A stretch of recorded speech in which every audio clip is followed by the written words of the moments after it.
में करना है, जो रानी दुर्गावती विश्वविद्यालय के संस्कृत, पाली एवं प्राकृत विभाग में एमए प्रथम सेमेस्टर के तृतीय प्रश्न पत्र के रूप में निर्धारित किया गया है। कल हमने आपसे चर्चा की थी, दर्शन किसे कहते हैं। दृश्यते अनेन इति दर्शनम, जिसके द्वारा देखा जाता है। किसे देखा जाता है? ईश्वर तत्व को, जिसके द्वारा हम ईश्वर तत्व का अवलोकन करते हैं, उसे हम दर्शन कहते हैं। ठीक है, दृश्यते अनेन इति दर्शनम, जिसके द्वारा देखते हैं उसको हम दर्शन कहते हैं। किसको देखा जाता है? ईश्वर के लिए, ईश्वर तत्वम। ठीक है, ईश तत्वम अथवा ईश्वर तत्वम, कुछ भी कर सकते हैं। दृश्यते ईश तत्वम एन, जिसके द्वारा ईश्वर तत्व के लिए देखा जाए उसे हम दर्शन कहते हैं। दर्शन कितने प्रकार के होते हैं ये हमने देखा था। दो प्रकार के दर्शन हैं, एक आस्तिक विधा और दूसरे नास्तिक विधा। आस्तिक दर्शन में षट दर्शन परिगणित हैं, 6 दर्शन आते हैं। कल मैंने आपको बतलाया था सांख्य दर्शन, योग दर्शन, उसके बाद में वैशेषिक दर्शन, न्याय दर्शन, पूर्व मीमांसा और उत्तर मीमांसा। यह दर्शन आस्तिक दर्शन के अंतर्गत आते हैं। आस्तिक का तात्पर्य क्या है? आस्तिक कहते हैं जो ईश्वर में, वेद में विश्वास रखता है, श्रद्धा रखता है। ठीक है ना?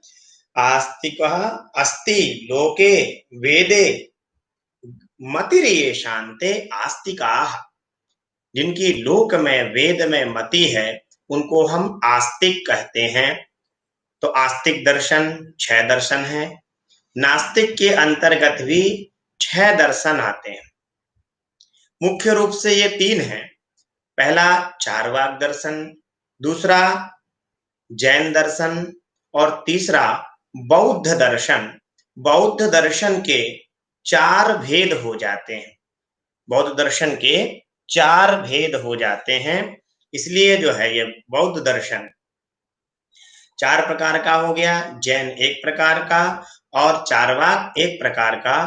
तो टोटल मिलाकर के आपके 6 नास्तिक दर्शन भी हो जाते हैं। ठीक है, 6 आस्तिक दर्शन और 6 नास्तिक दर्शन, इस प्रकार से यह दर्शन है। दर्शन में हमने आपको कल बतलाया था, जो उत्तर मीमांसा है, इस उत्तर मीमांसा के ही अनेक भेद होते हैं। उत्तर मीमांसा दर्शन के ही अनेक भेद हुआ करते हैं, संप्रदाय के भेद से। संप्रदाय किससे कहते हैं? यह भी कल हमने आपको बतलाया था कि जो गुरु के समीप से बिना क्रम टूटे जो हमें ज्ञान संपदा की प्राप्ति हुई है, उसी का नाम है संप्रदाय। संप्रदायो नाम शिष्याचारावच्छिन्न परंपरा। शिष्य और आचार्य की जो अवच्छिन्न परंपरा है, अर्थात शिष्य और आचार्य जिसमें निरंतर रहते हैं, उनको हम संप्रदाय कहते हैं। ठीक है, तो संप्रदाय अद्वैत संप्रदाय है, विशिष्टाद्वैत संप्रदाय है, जो भगवान रामानुजाचार्य मानते हैं, भगवान रामानंदाचार्य मानते हैं। अद्वैत के लिए भगवान शंकराचार्य मानते हैं। पुष्टि मार्गी शुद्धाद्वैत मानते हैं, शुद्धाद्वैत में आते हैं वल्लभाचार्य जी। कुछ लोग जो है शक्ति विशिष्ट द्वैतवादी हैं, कुछ लोग द्वैताद्वैत को मानते हैं। तो इस प्रकार से अनेक संप्रदाय हैं और इन प्रत्येक संप्रदाय के अपने अपने मत हैं। उन मत के अनुसार हम शास्त्र का अध्ययन करते हैं। हमें जो पाठ्यक्रम में निर्धारित किया गया ग्रंथ है, उसका नाम है वेदांत सार। वेदांत सार संस्कृत वाङ्मय में 3 प्राप्त होते हैं, ये हमने आपसे कल चर्चा की थी। एक भगवान शंकराचार्य जी के नाम से प्राप्त है, जो अभी तक अप्रकाशित है। एक भगवान रामानुजाचार्य जी के द्वारा प्रकाशित है, जो विशिष्टाद्वैत दर्शन का प्रामाणिक ग्रंथ है। और एक वेदांत सार आचार्य सदानंद जी के द्वारा प्रणीत है। यह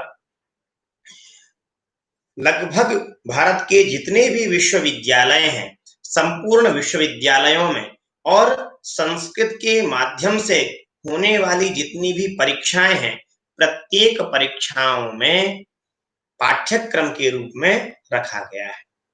ठीक है। इसके आचार्य सदानंद जी हैं, अर्थात लेखक इसके सदानंद जी हैं। मैंने आपसे कल चर्चा की थी। अनेक सदानंद जी की चर्चा हमारे इधर होती है।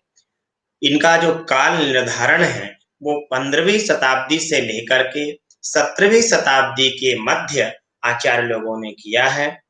ठीक है। यह एक प्रकरण ग्रंथ है।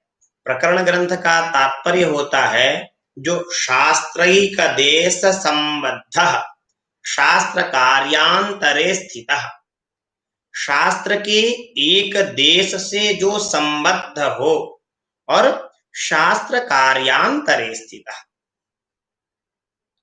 शास्त्र में होने वाला जो कार्य, ठीक है, उसके मध्य में स्थित, अर्थात यदि हम प्रकरण को निकाल देते हैं तो वह कार्य उसके द्वारा नहीं हो पाता है। तो यह प्रकरण ग्रंथ है। हम लोगों ने कल मंगलाचरण का अवलोकन किया था। सदानंद जी द्वारा विरचित जो वेदांत सार है, उस वेदांत सार के मंगलाचरण को हमने कल देखा था। ठीक है। ये कोई प्रेजेंट कर सकता है जो लोग कक्षा में उपस्थित हैं? यदि आप प्रेजेंट कोई कर सके तो प्रेजेंट करिए प्लीज। सुनीता जी, संभव यदि हो तो आप प्रेजेंट कर दीजिए, क्योंकि कुछ लोग यूट्यूब पर हैं, कुछ लोग गूगल मीट पर हैं। सर मुझे आता नहीं है। अच्छा, और कोई है अपने कक्षा में? आदित्य मिश्रा जी अथवा वंदना जी, एकता जी, हरिओम, राजेश्वरी।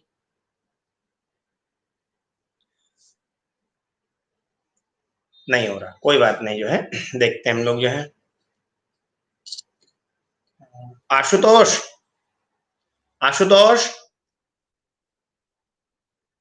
आशुतोष, तुम अपने मोबाइल से जो है मीटिंग ज्वाइन कर लो और वो प्रेजेंट कर दो वेदांत सार कल का पृष्ठ। जल्दी करो तो, 1 मिनट बस। जो है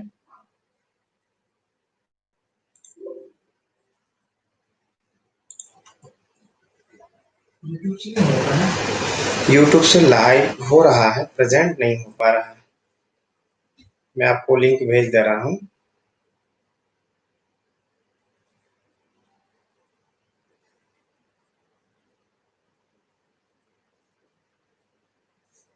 थोड़ा सा जो है बस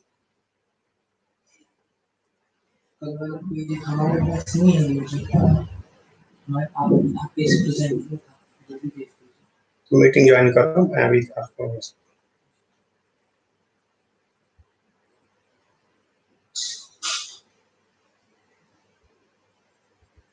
कल हमने ग्रुप में सेंड किया था, उसमें है तुम्हारे ग्रुप में, संस्कृत एलुमनी वाले में।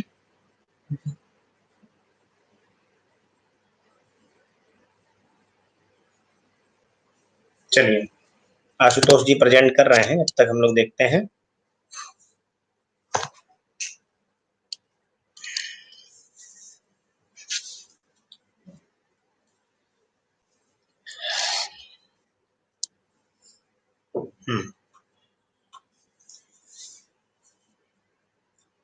अर्थतोप्यद्वयानंद अतीत नहीं, अखंडम सच्चिदानंदम अवांग मनस गोचरम आत्मानमखिलाधारम आश्रयाभीष्ट सिद्धये।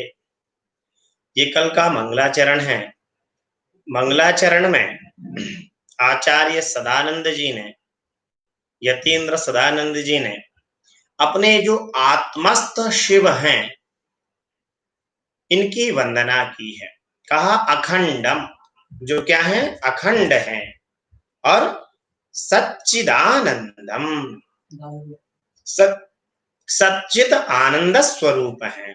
सत बोलते हैं जो तीनों काल में रहता है, ठीक है, जो तीनों काल में रहता है उसको क्या कहते हैं, सत। और चित बोलते हैं जो चैतन्य स्वरूप है, और आनंदम यानी जो आनंद स्वरूप है। भगवती श्रुति कहती है नित्यम विज्ञानम आनंदम ब्रह्म, ठीक है। तो क्या है, हमारे ईश्वर कैसे हैं, अखंडम है, अर्थात खंड से रहित हैं, भेद से रहित हैं, एक हैं, और सच्चित आनंद स्वरूप है। अखंडम सच्चिदानंदम अवांग मनस गोचरम, वाणी और मन से जो गोचर नहीं है, अवांग मनस गोचरम। आत्मानम, कहां खोजे, कहां पर विद्यमान रहते हैं, कहीं जाने की आवश्यकता नहीं है, आत्मस्थ है, अर्थात आत्मानम, अपने जो आत्मस्थ शिव हैं, आत्मस्थ पर ब्रह्म परमेश्वर है वह आत्मानम अखिलाधारम, अखिल यानी संपूर्ण के जो आधार हैं, आत्मानम अखिलाधारम, अखिल यानी संपूर्ण, संसार में जितना कुछ दिखाई पड़ रहा है यह सब क्या है, जितना चराचर यह जो जगत है, इस संपूर्ण जगत के जो आधारभूत हैं, ऐसे जो परमात्मा हैं उनके जो है क्या है, आश्रय, मैं उनके आश्रय में जाता हूं। किसके लिए, कहा अभीष्ट सिद्धये, अभीष्ट की सिद्धि के लिए, ठीक है। फिर से ध्यान दीजिए, अखंडम सच्चिदानंदम अवांग मनस गोचरम आत्मानमखिलाधारम आश्रये भीष्ट सिद्धये। ध्यान दीजिए, किसी भी ग्रंथ को जब हम प्रारंभ करते हैं तो ग्रंथ के प्रारंभ में एक परिपाटी चली आ रही है शिष्टों के द्वारा। शिष्ट यानी जो वेद को मानने वाले हैं, उन वेद के अनुसार जीवन यापन करने वाले हैं, ऐसे महापुरुषों के द्वारा एक परिपाटी चली आ रही है कि जब हम कोई भी शुभ कार्य करते हैं तो सबसे पहले ईश्वर की वंदना करते हैं।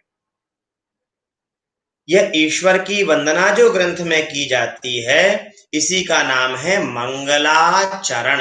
क्या कहते हैं इसको, मंगलाचरणम, मंगलाचरण कहा जाता है। मंगलाचरण क्यों किया जाता है, कहा समाप्ति कामो मंगलमाचरे, जो हमने पढ़ना प्रारंभ किया है उसको हम निर्विघ्न पढ़ लें, उसका निर्विघ्न अध्ययन कर लें, अर्थात जो हमने प्रारंभ किया वह हमारा उचित काल में परिपूर्ण हो जावे, अथवा जो हमने सुनना प्रारंभ किया वह संपूर्ण उसका बोध हमें हो जावे, या हमने जो लिखना प्रारंभ किया उसका संपूर्ण बोध हमें हो जावे।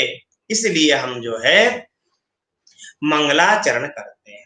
ग्रंथ लिखा तो ग्रंथ में लिखने में जो दोष आ रहे हैं वे सारे के सारे दोष नष्ट हो जाएं। क्यों, हमारा जो पाप है, हमारा पाप ही रुकावट डालता है, किसी भी कार्य को करने में यह रुकावट डालता है, ठीक है, और कोई नहीं। हमारा ही पाप, हमारे जो शुभ कर्म जब हम करने जाते हैं उसमें यह व्यवधान उत्पन्न करता है। तो पाप के नष्ट करने के लिए हम ग्रंथ में मंगलाचरण करते हैं। पाप नष्ट होगा, पाप जब ध्वंस हो जाएगा तो जो हम लिख रहे हैं, जो हम पढ़ रहे हैं, वह निर्विघ्न समाप्त होगा। ठीक है ना? तो समाप्ति कामो मंगलम आचरे, समाप्ति की कामना से मंगल का आचरण करना चाहिए, अर्थात ग्रंथ में मंगलाचरण करना चाहिए। फिर प्रश्न उत्पन्न हुआ कि यह मंगलाचरण हम ग्रंथ में क्यों करें?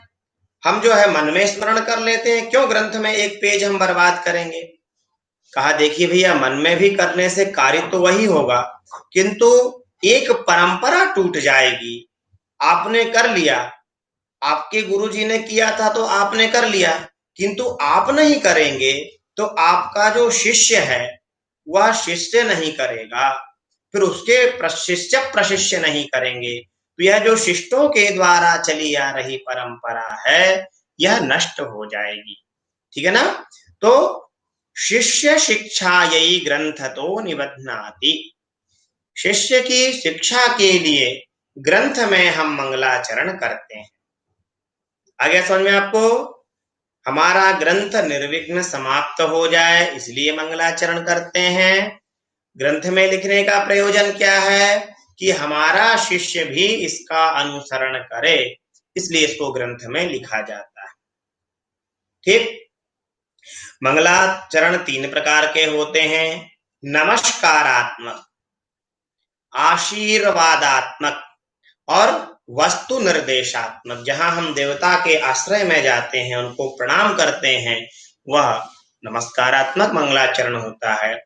जहां हम कहते हैं कि ईश्वर आपकी रक्षा करे, तो वह आपका आशीर्वादात्मक मंगलाचरण होता है। और जहां हम कहते हैं कि सीधे विषय का परिवर्तन चालू हो गया, जो प्रतिपाद्य विषय है उस प्रतिपाद्य विषय का प्रवर्तन चालू जहां से हो जाता है, ऐसे जो मंगलाचरण हैं, यह मंगलाचरण वस्तु निर्देशात्मक मंगलाचरण होते हैं। ठीक है? तो 3 प्रकार के मंगलाचरण होते हैं। उन 3 प्रकार के मंगलाचरण में से आपने नमस्कारात्मक मंगलाचरण यहां पर देखा। ठीक? और इसमें जो है आत्मस्थ जो शिव है, जो अखंड है, उसका खंड नहीं है, विभाजित नहीं है, जो हमेशा रहता है, वर्तमान में भी है, भूत में भी था और भविष्य में भी रहेगा, जिसकी तीनों काल में सत्ता है और जो हमेशा चैतन्यावस्था में रहता है और जो आनंद स्वरूप है, वाणी के द्वारा जिसका वर्णन नहीं किया जा सकता, ये मन के द्वारा जिसका मनन नहीं किया जा सकता। कहती है भगवती श्रुति जन मनसा न मनुते, जिसका मन के द्वारा मनन संभव नहीं है, ऐसा जो आत्मस्थ शिव है, उस आत्मस्थ शिव कैसा है? वह अखिलाधार है, संपूर्ण संसार का जो आधारभूत है, अपनी अभीष्ट सिद्धि, अभीष्ट यानी वेदांत शास्त्र के लेखन रूप जो अभीष्ट सिद्धि है, इस अभीष्ट सिद्धि के लिए मैं उसके आश्रय में जाता हूं, आश्रयाभीष्ट सिद्धि। ठीक है? यह हमारा मंगलाचरण हुआ वेदांत सार का। चलिए एक मंगलाचरण उन्होंने और किया है, उसको भी हम लोग देख लेते हैं। आशुतोष जी ऊपर करिए। ये जो मैं आपको पीडीएफ भेजा हूं, ये बहुत ही सुंदर पीडीएफ है, तो इसको आप लोग देख लीजिएगा। ठीक है ना? यदि संभव हो तो प्रिंट निकाल सकते हैं तो निकाल लीजिएगा, क्योंकि ये पुस्तक इलाहाबाद से ही प्रकाशित है, वही मिलती है, अन्यत्र नहीं मिलती है। आद्या प्रसाद मिश्रा जी की है, बहुत ही अच्छी है। ज्यादा ऊपर और ऊपर करो, एक श्लोक छूट गया, अभी बहुत छूट गया।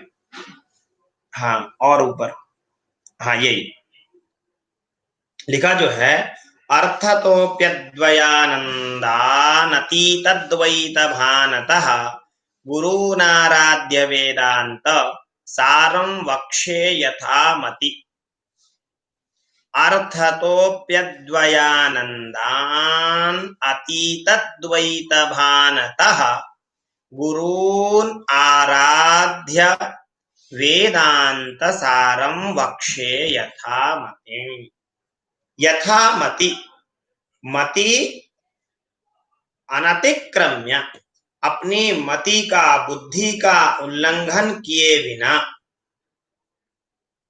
ठीक है? यथामति का अर्थ होता है देखिए, जैसे देवता में भक्ति होती है, उसी प्रकार से गुरु में भक्ति होना चाहिए। गुरु पद से अपने माता-पिता भी कहे जाते हैं, अपने सास-ससुर भी कहे जाते हैं, अपने बड़े भाई को भी कहा जाता है, ठीक है? और जो ज्ञान देने वाला है, उसको भी कहा जाता है। आप साहित्य शास्त्र को पढ़ेंगे, साहित्य शास्त्र में अनेक जगह गुरु शब्द आया, शुश्रून सस्व गुरून्, गुरु वहां पर आया, सास-ससुर के लिए आया।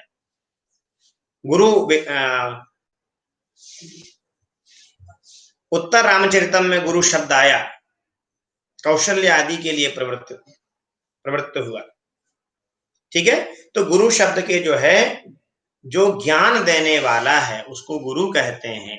सबसे पहली गुरु माता होती है, माता ज्ञान देती है, पिता ज्ञान देते हैं, भाई ज्ञान देते हैं। हमें सबसे कुछ ना कुछ ज्ञान होता है, इसलिए जो बड़े लोग हैं, उनको गुरु पद के द्वारा कहा जाता है। मेरी आवाज क्लियर आ रही है ना आप लोग को? चलिए, तो जैसे यस्य देवे परा भक्ति, क्या कह रहे हैं ये?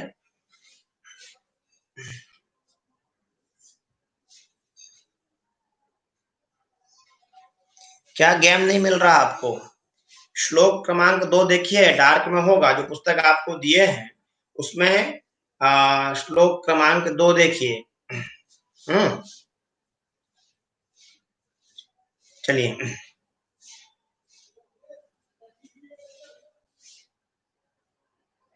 चलिए, बहुत छोटा सा श्लोक रहता है, व्याख्या में थोड़ा उसका भाग बड़ा हो जाता है, तो इसलिए जो है कोई दिक्कत नहीं है। मैं ध्यान उसमें देखिएगा, स्क्रीन पर आपको प्रेजेंट हो रहा है गूगल मीट में। एकता जी बता रही है, पेज नंबर 6 पर है। एकता जी के पास पर पुस्तक दूसरी है। चलिए ध्यान दीजिए, तब क्या है कि यस्य देवे परा भक्ति यथा देवे तथा गुरौ। यस्य देवे परा भक्ति, यस्य अर्थात जिसकी, देवे यानी देवता में, परा भक्ति ही, परा यानी अनन्य निष्ठा, जो किसी दूसरे में नहीं है, परा भक्ति। रास शक्तिर बहुदैव श्रूयते। भक्ति कैसे होना चाहिए? तैल धारा के समान। जैसे तीसरा श्लोक नहीं, दूसरा श्लोक चल रहा है। जैसे तेल की धारा नहीं टूटती है, तेल की धारा का क्रम नहीं टूटता है, उसी प्रकार से यह भी नहीं, भक्ति भी हमारी नहीं टूटनी चाहिए, निरंतर भक्ति होना चाहिए। सतैल धारा समनंत संतति व्यापा, लिखा जो है वैष्णव मताब्द भास्कर में भगवत पाद जगत गुरु रामानंदाचार्य जी महाराज ने, कि सतैल धारा समनंत संतति व्यापार रूपासी परानुरक्ति। ईश्वर में जो अनन्य अनुरक्ति है, उसी का नाम भक्ति है। तो जैसी देवता में भक्ति होती है, उसी प्रकार से अपने गुरु में भक्ति होना चाहिए। उसी का आचरण करते हुए ग्रंथकार सदानंद जी अपने गुरु के लिए और अपने माता पिता के लिए प्रणाम कर रहे हैं, ठीक है? अर्थतः अपि, पंचम्यास तसिल, पंचमी के अर्थ में तसिल प्रत्यय है। अर्थतः, जो अर्थ से भी, ठीक है ना? अर्थतः यानी अर्थ से, अपि का अर्थ होता है भी, तो अर्थतः अपि यानी भी, जो कैसे हो गए हैं? अद्वयानंद, अद्वयानंद हो गए, ठीक है? दो, द्वय मतलब दो होना, दो के भाव को द्वय कहते हैं। और जिसका द्वैत का भान, दो का भान नष्ट हो गया है, नहीं है जिसको द्वैत का भान, उसको अद्वय कहते हैं। मैंने कल भी आपसे थोड़ी चर्चा की थी कि शंकराचार्य जी की परंपरा में क्या होता है कि वहां केवल ईश्वर तत्व है, ब्रह्म सत्यम, ब्रह्म एकमात्र सत्य है, उसकी अतिरिक्त जो तत्व हैं वह असत्य हैं, अर्थात मिथ्या हैं, है? वह सब कुछ सर्वं खलु इदं ब्रह्म, सब कुछ ब्रह्म ही है और वो ब्रह्म मैं हूं, दूसरा नहीं है, मैं हूं। यह भगवान शंकराचार्य जी की परंपरा है। तो इस परंपरा में क्या है, जो द्वैत है, दो का जो भाव है वह नष्ट हो जाता है। इसलिए अर्थतः अपि अद्वयानंद, अर्थ से भी, केवल बोलने मात्र से नहीं कि व्यास जी गए कि भट्टा की सब्जी नहीं खाना, कथा में तो बोल दिए और घर में जाकर के भट्टा ही उनके पहले आ गया, वही भोग लगा रहे हैं, आराम से पा रहे हैं। अपशब्द मत बोलना और जाकर के जो है दूसरों को स्वयं गाली दे रहे हैं, ऐसा नहीं कि जो कहते मात्र हैं, ना ना, जिन्होंने अपने जीवन में भी उतार लिया है, जो शब्द से कहते तो हैं परंतु जिन्होंने अपने जीवन में भी उतार लिया है। मैंने आपसे कल भी चर्चा की थी, श्रीहर्ष ने लिखा जो है, अधीति बोधाचरण प्रचारणैः, विद्या 4 प्रकार से परिपक्व होती है। सबसे पहले पढ़िए, पढ़ने के बाद उसका बोध करिए, मनन करिए, फिर उसको अपने जीवन में उतारिए। जब अपने जीवन में विद्या आ जाए तब क्या करिए आप, फिर उसका प्रचार करिए। ठीक है ना। अधीति बोधाचरण प्रचारणैः, महाभाष्यकार आदि ने भी लिखा कि 4 प्रकार से जो विद्या उपकारक हुआ करती है, इस चारों सीढ़ियों से, सोपान से जब विद्या आगे बढ़ेगी तब वह फलदायी होती है। तो जिन्होंने अर्थतः अपि, अर्थ से भी जो क्या हो गए हैं, अद्वयानंद हो गए हैं। ठीक है, अद्वयानंद हो गए हैं। और क्या है, केवलम, लिखा टीकाकार ने, अपि शब्देन केवलम शब्दतः डिठ्ठादेहवत् संज्ञा मात्रम व्यवस्थितम, अपि त्वर्थतः शब्दतश्च। ठीक है ना, अर्थ से और शब्द, इन दोनों से जो अद्वयानंद है, और अतीत द्वैत भानतः, द्वैतस्य भानम द्वैत भानम, अतीतः द्वैत भानम यस्या, नष्ट हो गया है द्वैत का भान जिसका, अतीतम यानी गतम, किम गतम, द्वैत भानम, जो द्वैत का भाव है, द्वैत भाव अर्थात दो, मैं अलग हूं, संसार अलग है, ईश्वर अलग है, यह भाव इसका नष्ट हो गया। नहीं, मैं ही ईश्वर हूं, मैं ही संसार हूं, अब यह जिसको ज्ञान हो गया है। ठीक है, तो द्वैत भानम अतीतः नष्टः, जिसका द्वैत भान क्या हो गया है, नष्ट हो गया है। अब जो अद्वयानंद, अद्वय में रमण करते हैं, एकमात्र मैं ही हूं, ईश्वर मैं ही हूं। और क्या, ऐसे जो गुरु आराध्य, ऐसे अर्थतः अपि अद्वयानंद, न केवलम शब्दतः अपितु अर्थतः अपि अतीत द्वैत भानतः, जिसका द्वैत का भान नष्ट हो गया है, ऐसे जो है अद्वयानंदान गुरु, नाम अद्वयानंद नामक जो हमारे गुरु हैं, वो की आराध्य यानी आराधना करके, ल्यप प्रत्यय, त्व प्रत्यय होता है करने अर्थ में, करके, खाके, जाके इत्यादि अर्थ में त्व प्रत्यय होता है, और यदि उपसर्ग पूर्व में हो तो त्वा को ल्यप आदेश हो जाता है, ल्यप में यह अवस्था, इसलिए लिखा आराध्य। आराध्य का अर्थ क्या होगा, आराधना करके।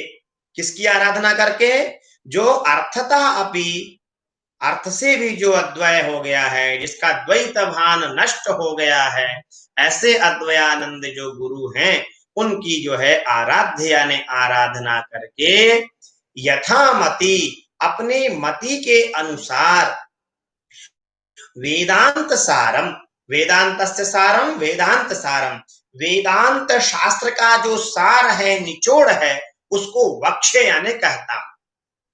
ठीक है ना, वेदांत सार को वक्षे, अहम वक्षे, मैं वेदांत सार का प्रवर्तन करता हूं, व्याख्यान करता हूं, अपनी मति के अनुसार, अपनी बुद्धि के अनुसार। फिर से ध्यान दीजिए, अर्थतः अपि, जो अर्थ से भी, केवल शब्द मात्र से नहीं, जो अर्थ से भी क्या हो गया है, अद्वयानंद है, जिसका द्वैत का भान नष्ट हो गया है। ठीक है, अद्वयाश्च ये आनन्दाः अद्वयश्च ते आनन्दाः इति अद्वयानन्दाः तान् अद्वयानन्दान् गुरून्। अद्वय ऐसे अद्वयानंद नाम करता हूं। अद्वय कैसे हो गए वो?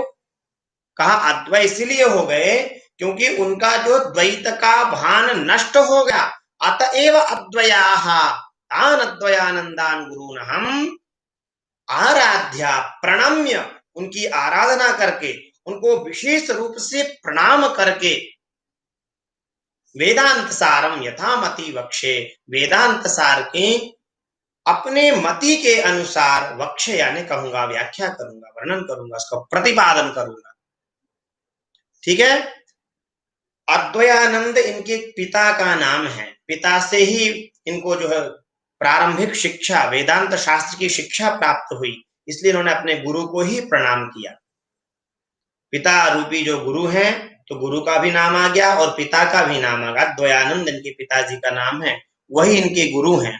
तो ऐसे पिता को अपने गुरु को प्रणाम करके उनकी आराधना करके मैं अपनी बुद्धि के अनुसार वेदांत सार नामक ग्रंथ को कहता हूं या उसका प्रतिपादन करता हूं, उसका निर्माण करता हूं। ठीक है ना। चलिए आगे बढ़ते हैं। ये गद्य काव्य है, पूरा गद्य में लिखा हुआ है। केवल अभी यहां पर श्लोक आए थे मंगलाचरण के रूप में। अब देखिए जो है कहा वेदांतो नामोपनिषद प्रमाणम। वेदांतो नामोपनिषद प्रमाणम तदुपकारिणी शारीरिक सूत्रादीनी च। क्या है वेदांतो नाम? कहा जब आप वेदांत शास्त्र के लिए कह रहे हैं तो वेदांत शास्त्र में प्रमाण क्या है? बिना प्रमाण के कोई जो है चर्चा नहीं होती है। कोई यदि चर्चा आपको कहना है तो यह सनातन धर्म है। सनातन धर्म में प्रमाण पूर्वक चर्चा करनी पड़ती है। ठीक है ना। उद्देश्य पूर्वकत्वात् प्रतिज्ञातम वेदांतम। वस्तु का जो विचार है, वस्तु का विचार हम कैसे करें, किसके द्वारा करें? वस्तु का अथवा विचार जो हमने किया अपनी मति के अनुसार, इसका जो प्रतिपादन हमने किया, उस प्रतिपादन में आपका प्रमाण क्या है? किसे आप प्रमाण मानते हैं? ठीक है। जितनी भी वस्तु का विचार होता है वह उद्देश्य पूर्वक होता है। ठीक है ना। चलिए तब जो है कहा कि वेदांत में क्या प्रमाण है? तो कहा वेदांतो नामोपनिषद प्रमाणम। वेदांत में उपनिषद प्रमाण है। हमने पहले चर्चा की थी आप लोगों से। अभी डॉक्टर सरिता यादव जी आपको वेद का पेपर पढ़ाएंगी, डॉक्टर साधना जंसारी जी आपको वेदांग पढ़ाएंगी। तो आपको बताएंगे वैदिक साहित्य के परिचय में कि उपनिषद किसे कहते हैं। ठीक है ना। उपनिषद वैदिक वांग्मय के 4 भेद हो जाते हैं, साहित्य, संहिता, ब्राह्मण, आरण्यक और उपनिषद। तो उपनिषद जो है वह ब्रह्म विद्या का नाम है। उपनिषद जो है वेद का अंतिम भाग होते हैं अथवा जो है ब्राह्मण ग्रंथों में प्रतिपादित हुआ करते हैं। उपनिषद कहते किसे हैं? उप उपसर्ग है, नि उपसर्ग है। उप का अर्थ होता है समीप, नि का अर्थ होता है निश्चयेन। ठीक है ना। और धातु है षदृगतौ धातु। षदृगतौ 3 अर्थ में है। विसरण गत्यवसादनेषु, यह धातु जो विसरण, गति और अवसादन 3 अर्थ में धातु होती है। गुरु के समीप बैठ करके जो ब्रह्म विद्या की प्राप्ति होती है, ब्रह्म में जो हमारी गति होती है, अविद्या में जो अविद्या का जो अवसाद हो जाता है, उसी का नाम है उपनिषद। ये मैं इसकी विस्तृत चर्चा नहीं करूंगा, ये आपको संबंधित आचार्य इसकी व्याख्या करेंगे। ठीक है। चलिए ध्यान दीजिए तब जो है वेदांतो नामोपनिषद प्रमाणम। वेदांत में क्या प्रमाण है? उपनिषद प्रमाण है। और तदुपकारिणी शारीरिक सूत्रादीनी च। तदुपकारिणी अर्थात वेदांत वाक्य संग्रहायकानि, वेदांत वाक्य में जो संग्रह हुए हैं उन संग्रहों पर कौन उपकारक होता है? का शारीरिक सूत्रादीनी चा, शारीरिक सूत्र भगवान वेदव्यास के द्वारा ब्रह्म सूत्र नामक एक ग्रंथ लिखा, उस ब्रह्म सूत्र पर भगवान शंकराचार्य जी ने भाष्य लिखा, उस भाष्य का नाम है शारीरिक भाष्य। ठीक है ना, इसलिए लिख दिया शारीरिक सूत्रादीन, शारीरिक सूत्र भी उसको कहते हैं। तो शारीरिक सूत्रादीनी चा, वेदा सीधा सीधा जानिए, वेदांत में उपनिषद प्रमाण है और उसके उपकारक कौन है, इस पे कौन उपकार करता है? कहा जो है शारीरिक सूत्र यानी ब्रह्म सूत्र। ठीक है, कहा अस्य वेदांत प्रकरणत्वात् तदीयैः एव अनुबंधैः तद्वत्ता सिद्धेर्नते पृथगालोचनीयाः। अस्य अस्य कस्य, इसका, किसका? तो कहा वेदांत सारस्य, इस वेदांत सार का, वेदांत प्रकरणत्वात्, वेदांत प्रकरण होने से। ठीक है, अस्य वेदांत प्रकरणत्वात्, इस वेदांत सार का वेदांत का प्रकरण होने से, तदीयैः एव, तदी अर्थात वेदांत शास्त्र में प्रतिपादित जो अनुबंध हैं, अनुबंध चतुष्टय हैं, उनका तदवत्ता सिद्धे है, उसी प्रकार से यहाँ पर सिद्धि की गई है। नते पृथक आलोचनीयाः, ते यानी वे अनुबंध चतुष्टय, पृथक यानी अन्य प्रकार से यहाँ न आलोचनीयाः, उनका आलोचन नहीं किया गया। अर्थात जैसे वेदांत शास्त्र में अनुबंध चतुष्टयों का प्रतिपादन किया गया था, उसी प्रकार से यहाँ पर भी वेदांत सार में भी प्रतिपादित किए गए हैं। ध्यान दीजिए अच्छे से, थोड़ी सी क्लिष्ट पदावली आप लोग को लग रही है, परंतु अत्यंत सरल है, इसलिए मैं बहुत ज्यादा विद्वत्ता पूर्ण व्याख्यान से युक्त होकर के आपको नहीं पढ़ा रहा हूं। आप इसके शब्दार्थ को समझ लीजिए। क्यों? क्योंकि आपको विद्वान बनने से ज्यादा आवश्यक है परीक्षा उत्तीर्ण करना। तो इसलिए आप परीक्षा की दृष्टि से भी पढ़िए और ज्ञान की दृष्टि से भी पढ़िए। तो प्रत्येक जो शब्द है, शब्द का अर्थ क्लियर कर लीजिए पहले। अस्य यानी इसका, वेदांत प्रकरणत्वात्, वेदांत प्रकरण होने से, तदीयैः, तदी अर्थात वेदांत शास्त्र के ही, एवं का अर्थ होता है ही, अनुबंधैः, अनुबंधों की, तदवत्ता सिद्धे है, तद अर्थात तदवत्ता का तात्पर्य जैसे वहां प्रतिपादित थे उसी प्रकार से यहाँ पर सिद्धि की गई है। नते पृथक आलोचनीयाः, उसका पृथक से यहाँ पर आलोचन नहीं किया, ते पृथक न आलोचनीयाः, उनका पृथक रूप से यहाँ पर आलोचन नहीं किया गया। ठीक है ना, अर्थात जैसे वेदांत शास्त्र में अनुबंध चतुष्टय प्रतिपादित थे उसी प्रकार से यहाँ पर भी वर्णित किए गए हैं। ठीक है, चलिए आगे बढ़िए। क्या है, अब हमें एक जिज्ञासा उत्पन्न होती है कि यह अनुबंध चतुष्टय क्या है, जिनकी आप चर्चा कर रहे हैं कि जिस प्रकार से वेदांत में प्रतिपादित हैं उसी प्रकार से यहाँ पर भी प्रतिपादित किए गए हैं। तो अनुबंध किसे कहते हैं?